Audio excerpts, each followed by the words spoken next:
Hyryder hybrid എന്ന് പറയുന്ന വേരിയൻ്റാണ്. Nippon ടൊയോട്ടയുടെ signature edition എന്ന് പറയുന്ന വേരിയൻ്റ് തന്നെയാണ് ഇത്.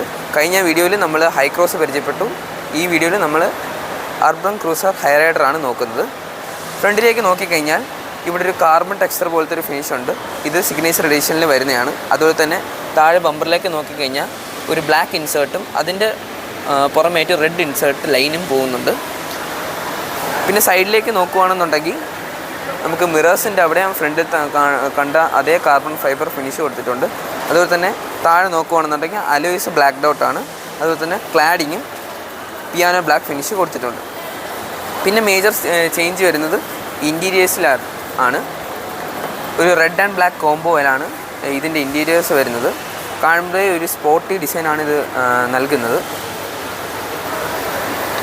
ഇതിനും അത്യാവശ്യം മൈലേജ് ഉള്ളൊരു വേരിയൻ്റ് തന്നെയാണ് ഹൈറൈഡർ ഹൈബ്രിഡ് എന്ന് പറഞ്ഞത്. നമുക്ക് ഏകദേശം ഓൺ ദി റോഡ് 30 അടുപ്പിച്ചാണ് ഇതിൻ്റെ മൈലേജ് പറയുന്നത്.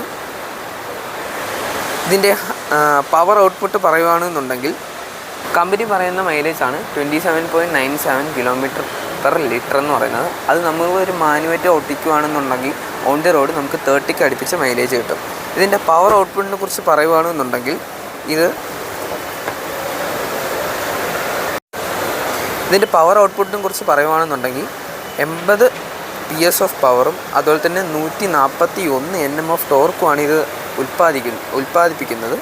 അതുപോലെ തന്നെ ഇതിൻ്റെ ഹൈറ്റ് വെയിറ്റ് കാര്യങ്ങളൊക്കെ നോക്കുകയാണെന്നുണ്ടെങ്കിൽ ലെങ്ത്ത് വരുമ്പോൾ 4365 mm, വിഡ്ത്ത് വരുന്നത് 1795 mm, ഹൈറ്റ് വരുന്നത് 1635 mm ആണ് വരുന്നത്. Wheel base 2600. ഇതിൻ്റെ ഫ്യൂൽ കപ്പാസിറ്റി വരുന്നത് 45 ലിറ്ററാണ്.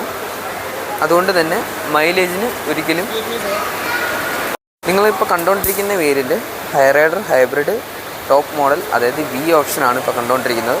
ഇതിൻ്റെ ഓൺ ദി റോഡ് പ്രൈസ് എന്ന് പറഞ്ഞാൽ 24 lakhs ആണ് വരുന്നത്. അതുപോലെ തന്നെ നോൺ ഹൈബ്രിഡ് വേർഷനിൽ നമുക്ക് 13 lakhs മുതലാണ് സ്റ്റാർട്ട് ചെയ്യുന്നത്.